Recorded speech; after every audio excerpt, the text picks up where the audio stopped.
भाई जी हर हर महादेव। आप उन्हीं के सिपाही हैं।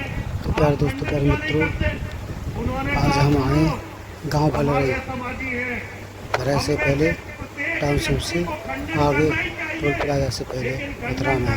यहाँ पर आर्य समाज और उधम प्रधान सारंग सेना का धर्म रक्षा सम्मेलन चल रहा है। इसमें डासना मंदिर के महंत जो कट्टर हिंदू यति नरसिंहानंद गिरी महाराज जी आए हैं और धमाकेदार भाषण दे रहे हैं। सभी हिंदू सनातनी भाइयों को एकत्रित करने के लिए आप भी उनका भाषण सुनिए। हर हर महादेव। बल्कि बहुत बुरी तरह बीच में ही एक्सीडेंट के कारण खत्म हो जाए। मैं स्वामी सच्चिदानंद जी का बहुत बहुत बहुत बहुत आभार व्यक्त करना चाहता हूं। उन्होंने इस्लाम के जिहाद के खिलाफ जो आवाज पूरी दुनिया में उठाई है, उन्होंने दोबारा से आर्य समाज को उसी दिशा में मोड़ दिया है जिस दिशा में आर्य समाज होना चाहिए। और ऐसे छोटे छोटे बच्चे सुंदर जैसे, और आप सभी पंकज जी हैं, हमारे भाई हैं छोटे, ये बुलाते रहते हैं हम इनके हो गया, कभी नहीं टालते भाई, कभी टाल ही नहीं सकते। आप सभी का साथ और आपकी कृपा, आपका विश्वास मेरे मन में केवल एक भाव जगाता है कि मेरा भी वही रास्ता है जो स्वामी श्रद्धानंद जी का था, जो महर्षि दयानंद सरस्वती जी का। क्या नहीं, अब हमने ये नहीं पूछा तो परम पिता हमसे पूछेगा कि हरामजादे तू दयानंद का सिपाही था या सत्ताओं का चाटुकार था।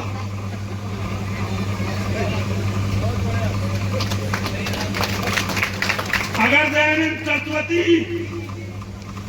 हमारी तरह सत्ताओं से अपनी सुर मिला लेते तो आज दयानंद के चेले ये मंच नहीं लगाते, क्योंकि मन में आपको भी पता है सत्ताओं से लड़ने वाले बड़े होते हैं, सत्ताओं के सामने झुक के बड़े बड़े आश्रम बनाने वाले, बड़ी बड़े गाड़ियों में घूमने वाले, बड़े बड़े राजाओं के चेले बन के रहने वाले, वो असली गुरु नहीं होते।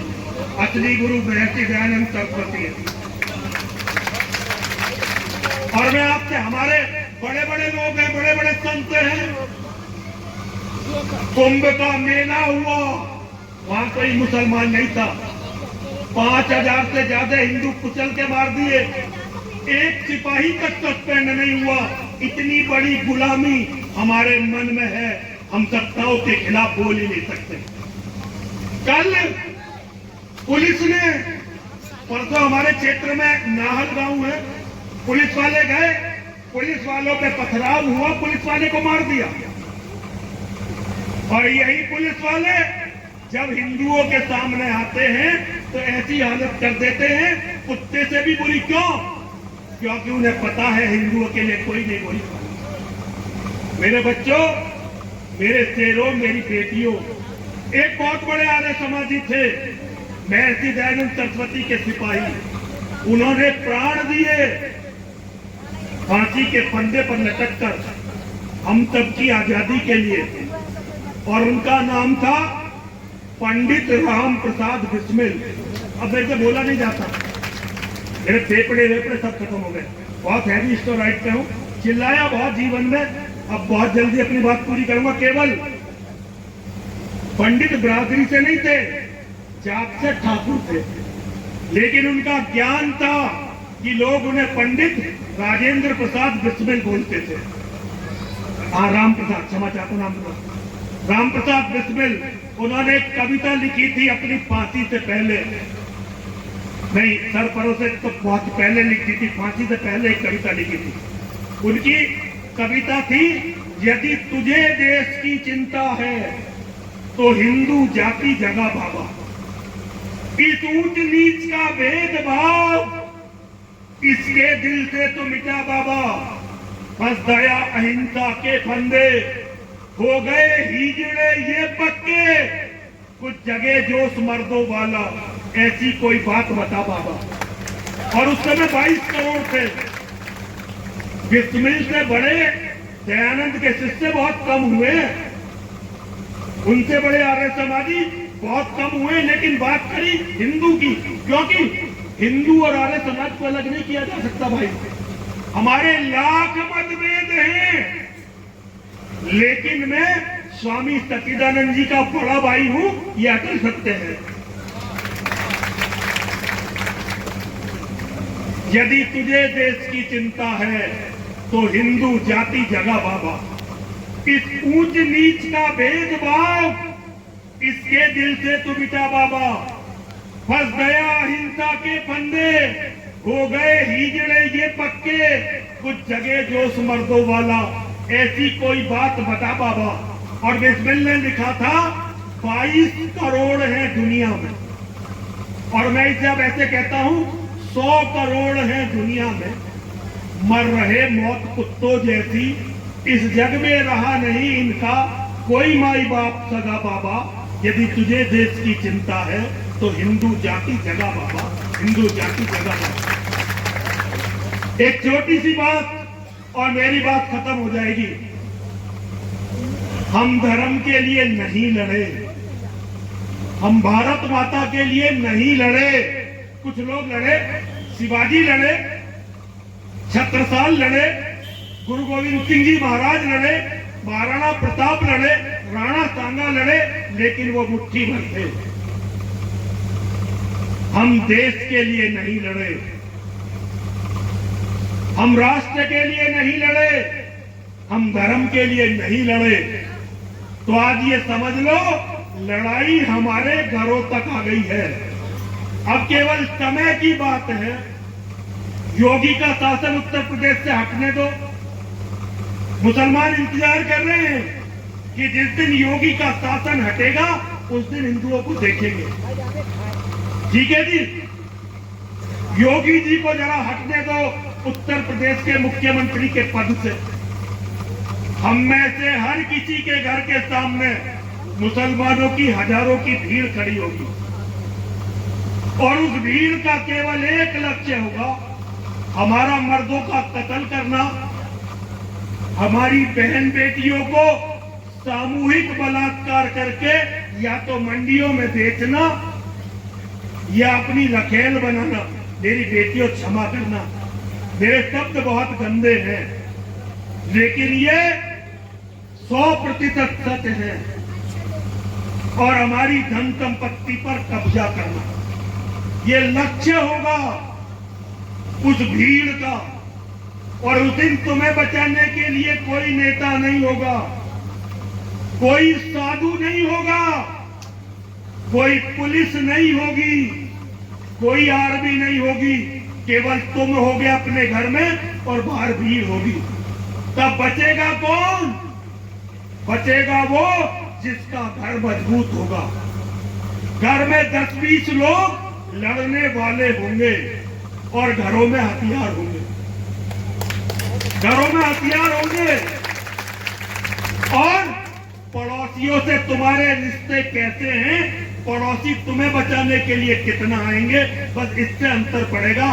वरना मार महादेव, परमात्मा भी उस दिन तुम्हारा साथ छोड़ देंगे, क्योंकि परमात्मा कभी भी कायरों का, कृतघ्नों का, अकर्मण्यों का और कमीनों का साथ नहीं देते, तो कभी साथ नहीं देंगे। बात हिंदुत्व की करने वालों से जरा पूछो। मेरा बच्चा, मेरा शेर ललित जब बोल रहा था तो मैं तो ये चाहता था कि मुझे बोलने का समय 3 वक्ता मैंने सुने, 4, 2 भजन गायक और 2 वक्ता।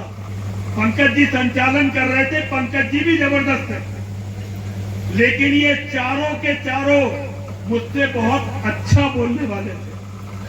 है ना? सही कह रहा हूं, सही कह रहा हूं। आज स्वामी सच्चिदानंद जी जैसा प्रवक्ता धर्म का पूरी धरा पर नहीं है, और ये मेरा शेर बहुत बढ़ गया। और ललित कहाँ है भाई? ललित भाई, ललित भाई एक बार आओ, तुम्हें जरा मैं माला पहनाना चाहता हूँ अपने आप को। एक बार मेरे बच्चे, एक बार। बड़ों की बात कभी नहीं की। ये जब बोल रहा था तो मेरे मन के अंदर ये भाव आया कि अगर ऐसे शेर हो जाए तो धर्म अभी भी बच सकता है।